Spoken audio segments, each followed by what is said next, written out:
você tem que estudar, sobretudo, os problemas que você sente como problemas verdadeiramente importantes, não só objetivamente na história, mas que são importantes para você. Quer dizer, aqueles nos quais você possa assumir uma responsabilidade pessoal.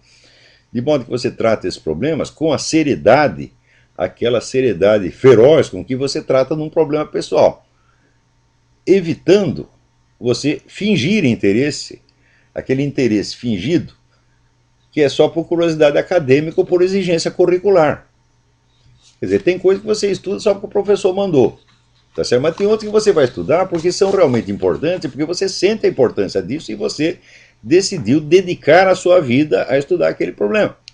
Com toda a seriedade, você tem que pensar assim, como se o problema fosse um paciente que está na mesa, semi-morto, e você é o cirurgião que vai cuidar. É isso que falta no Brasil. O interesse que as pessoas têm pelos problemas que elas discutem no Brasil é puramente fingido, é só para parecer bonitinho na frente dos outros. Não há um interesse, verdadeiro interesse pessoal. Agora, eu digo o seguinte, como é que um homem de mentira pode encontrar a verdade? Quer dizer, se você não tem uma atitude existencial séria, verdadeira, sincera, tudo o que você fizer na esfera intelectual vai ser tudo besteira, é tudo futilidade, é uma bolha de sabão. Então, o segredo para ser, vamos dizer, um bom filósofo, um bom intelectual, é o mesmo segredo para você ser uma boa pessoa, para ser um bom ser humano, para ser um bom cidadão, é honestidade e sinceridade, acima de tudo.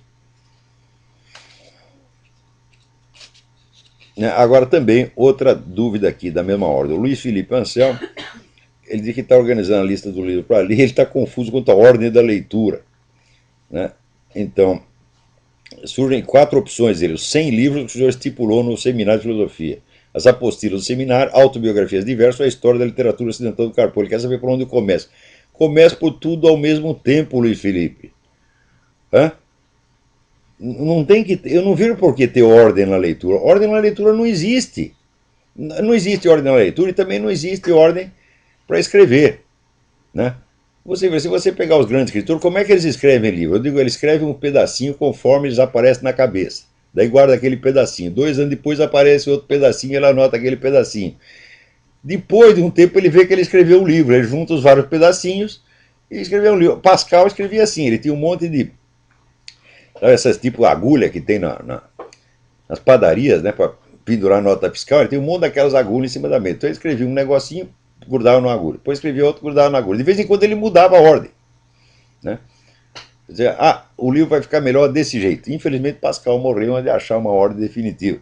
Mas era assim que ele escrevia.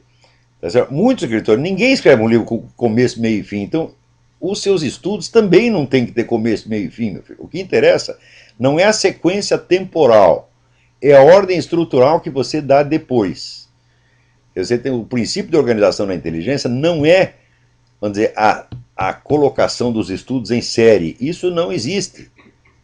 Tá certo? Então, por exemplo, eu mesmo, se eu estou lendo um negócio e me surge uma dúvida ali, eu paro aquela leitura e vou ler uma outra leitura, vou ler um outro livro que vai complementar aquilo. Depois eu volto ao primeiro.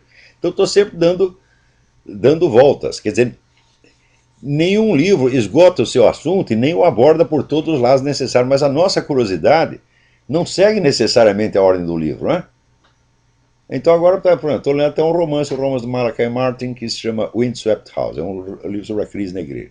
Aquilo aí tem tantas referências externas, que você é obrigado a ler uns 50 livros em volta do livro para você entender bem do que ele está falando.